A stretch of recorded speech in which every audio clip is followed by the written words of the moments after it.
morning, everyone. I'm Danica Montala. I'm Janina Luna. I'm Nicole Tama. And for today's presentation, we will talk about the struggles, trials, and execution of Rizal.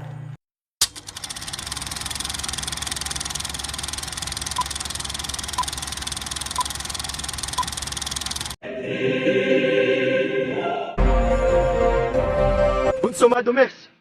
¡Fuego!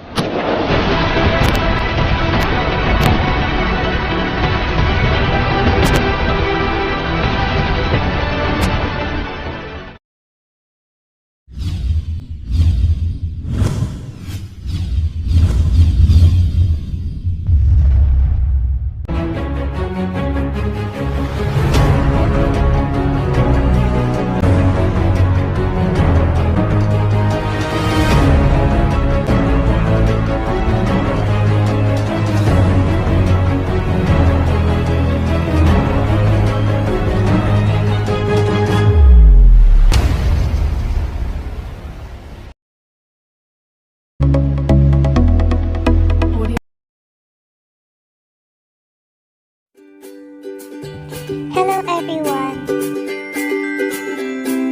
My name is Miss Danica Montala. And for today's lesson, we were gonna talk about the trials of Jose Rizal. Are you ready? Let's learn! On December 6, 1896, the trial of Dr. Jose Rizal by a Spanish military court for sedition, rebellion, and conspiracy began. Rizal, who was imprisoned first in Barcelona and later in Port Santiago, was implicated in the revolution which was launched August 1896 by the Katipunan led by Andres Bonifacio, whose aims was to liberate the country from Spanish colonization.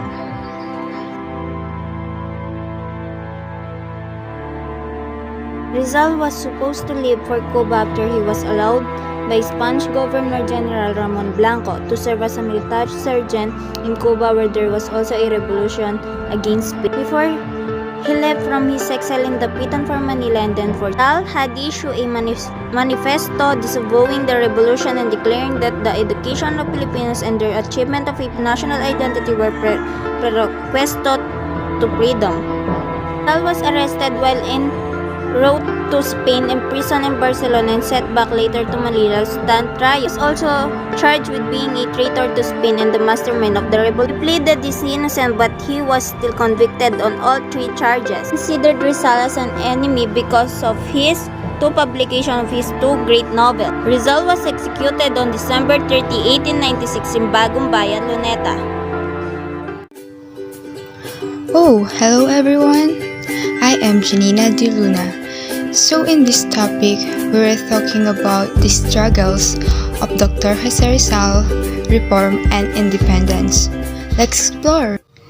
Knowing his life, he was the seventh child of Francisco Engracia Rizal Mercado y Alejandro and Teodora Morales Alonzo Realonda y Quintos. The siblings of Dr. Jose Rizal are Saturnina, Pasiano, Narcisa, Olympia, Lucia, Maria, Concepcion, Josepa, Trinidad, and Soledad. He knew how to perform magic, paint various picturesque scenes, did sculpturing, played the piano and the harp and the others. In his school life, Rizal was always at the top. His first school was in Binyan, Laguna, under the supervision of a teacher who was family friend and was his older brother's teacher, Pasiano. During his matriculation at this school, he surpassed all the Binyan boys in all fields of academics. His first year was not the ordinary type. He excelled in his classroom, being the emperor. He even started as an external, the lowest position a student may acquire during his student life. But Rizal, being the earnest and hard-working type of person, did an extraordinary job of beating all the previous high-position classmates of his and had stolen the emperor's seat. because of the fact he was even awarded with a religious picture that is the first award he received. Though in the second term, he was a little bit not that showy, maybe due to the bad resentment of his teacher to him. Yet, he still put himself in a line where he can be proud of because he still managed to have grades all excellent. His second year was also a little bit of thrill because he still regretted the happening of his first year.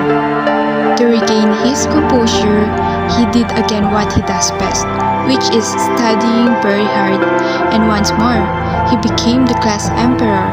Rizal had a sedentary lifestyle during his early childhood, but when he entered Ateneo, he also engaged himself to some extracurricular activities. He entered the Marian congregation, a religious solidarity. He was also a member of the Academy of Spanish Literature and the Academy of Natural Sciences, two prestigious and exclusive societies in Ateneo to which Athenians with the gift of the excellent literacy and the knowledge of the sciences. When a father rector seen what he had carved, the father requested him to carve for him an image of the Sacred Heart of Jesus. The young Rizal complied, and within a few days, he presented it to the father. The old father was highly pleased and profusely thanked the teenage sculptor. The father's intention was to bring the image to Spain, but being an absent-minded person, forgot to do so. When Rizal grew older, he got enough courage to rebel against the Spaniards, but because of that courage, the Spaniards became his enemies. Rizal was implicated in the activities of the nascent rebellion, and in July 1892 was deported to the Pitan in the province of Zamboanga, a peninsula of Mindanao. There he built a school, a hospital, and a water supply system, and taught and engaged in farming and horticulture, abaca, then the vital raw material for Carthage, and which Rizal and his students planted in the thousand was a memorial.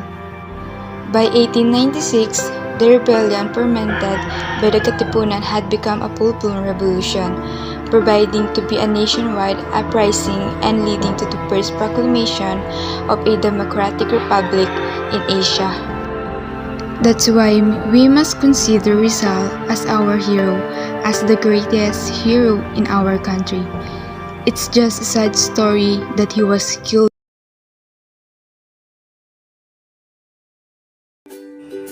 Good day everyone! By the way, I am Nicole Estama. I will discuss the execution of our national hero, Dr. Jose Rizal.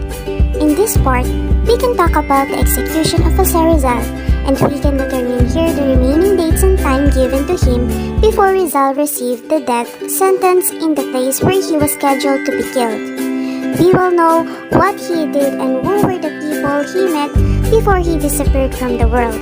If you are ready to listen, please let us start our discussion.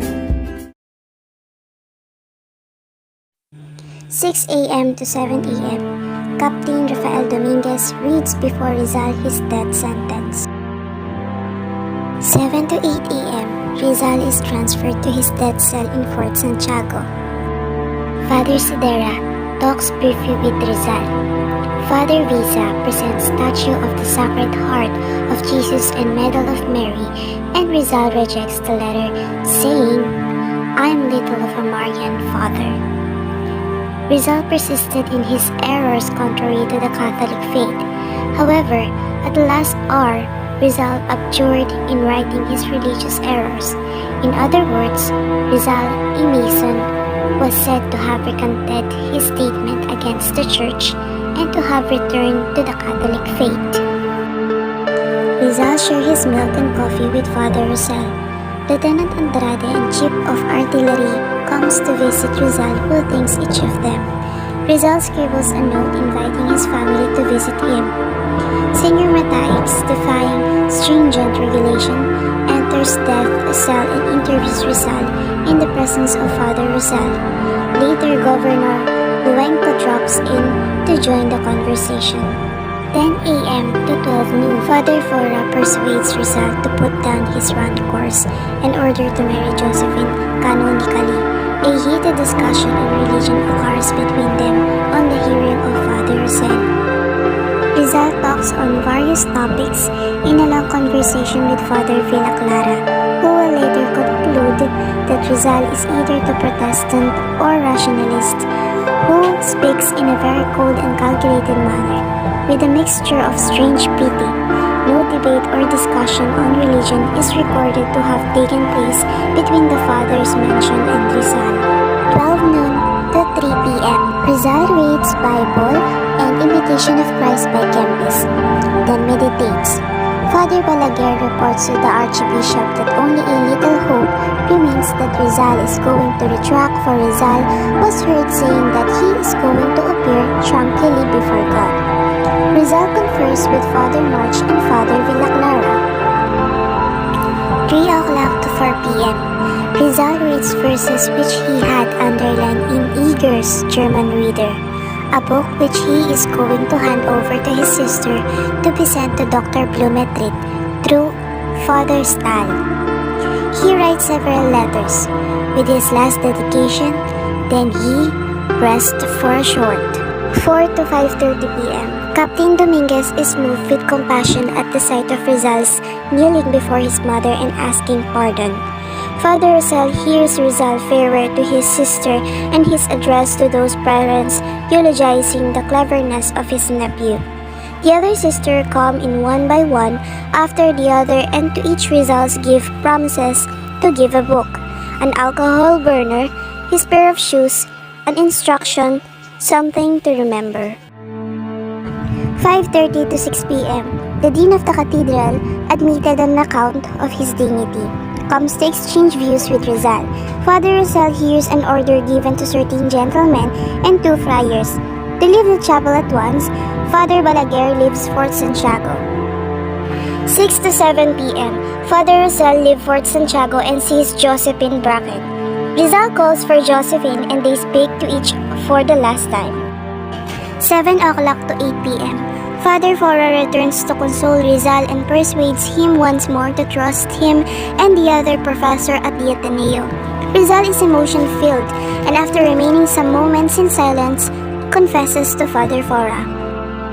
10 p.m. to 12 midnight. Rizal manifests a strange reaction, asks guards for paper and pen. From rough drafts and copies of his poem recovered in his shoes, the Spaniards come to know that Rizal is writing a poem. Rizal takes time to hide his poem inside the alcohol burner. It has to be done during night rather than during daytime because he is watched very carefully. He then writes his last letter to Brother Pasiano. 12 o'clock to 4 a.m. Rizal sleeps restfully because his confidence in the goodness of God and the justness of his cause gives him a dawning serenity and unusual calmness. 4 o'clock to 5 a.m. Rizal picks up Imitation of Christ, reads, meditates, and then writes in Kempis' book a dictation to his wife Josephine, and by his very act in itself, he gives to her their only certificate of marriage. 5 o'clock to 6:15 a.m. Rizal writes a letter to his parents, reads Bible and meditates. Josephine is prohibited by the Spanish officer from seeing Rizal. 6:15 to 7 a.m. Rizal walks to the place of execution between Father March and Father Villaclara, with whom he converses. Keeps looking around as if seeking or expecting to see someone. The Spanish Army Surgeon General requested to take his pulse. It was normal.